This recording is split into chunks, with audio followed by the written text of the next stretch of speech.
my kids go to a public school, and every so often, I think it's once or twice a year or whatever it is, they play the national anthem.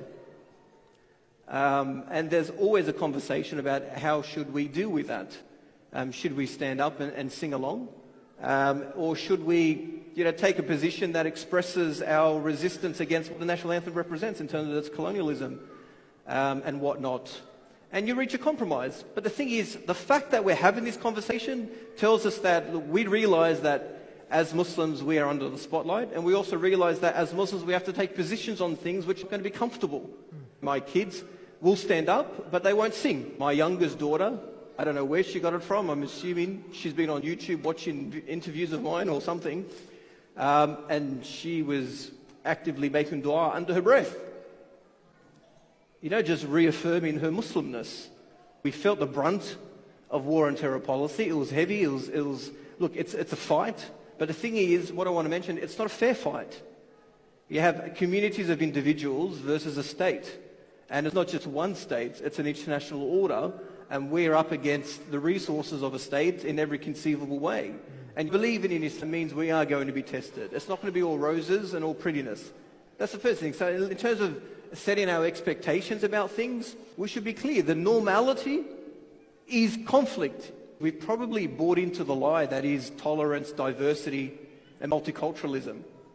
Where we're sold the rhetoric of acceptance of diversity and different peoples and different opinions and different religions, but not realizing the reality of what that entails. There's another guy who walks into the place where I work, and he goes, "Look, I'm on your side."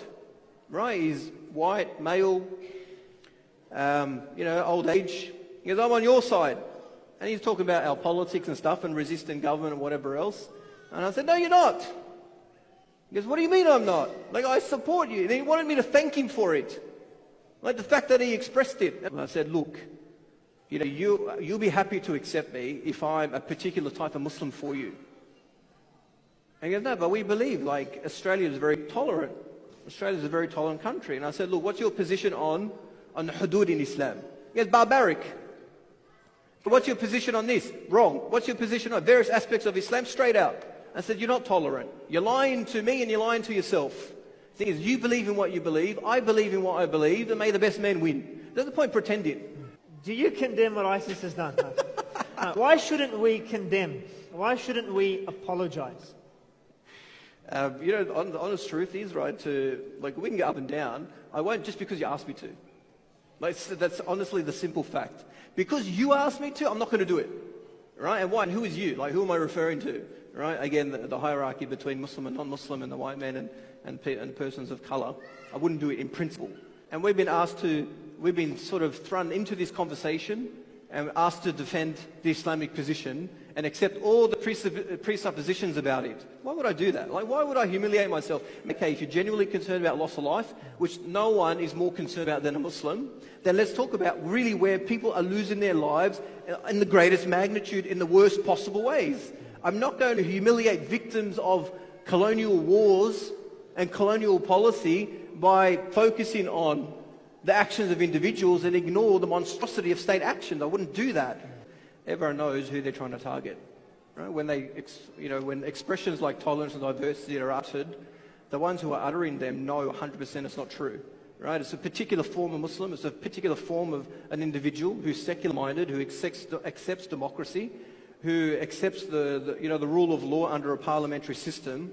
They're the people they'll tolerate. And the minute you express an opinion contrary to that, and more than that, the worst thing is if you start building your activism in resistance to it on the basis of Islam, where you present clear alternatives, then the true face is uncovered. It doesn't take much to scratch the surface.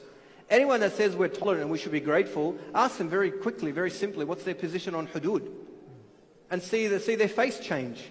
Really see their face change, and then, okay, then just be honest with me. You're not tolerant, you're not diverse, you want me to perform in a particular way, and you want me to behave in a particular way, and that's contrary to my deen. Well, you're asking me to compromise my deen, and that's the only people you'll tolerate. And the thing is, as Muslims, we've got to be clear, we don't want to be accepted. If that's the price we pay, we don't want it.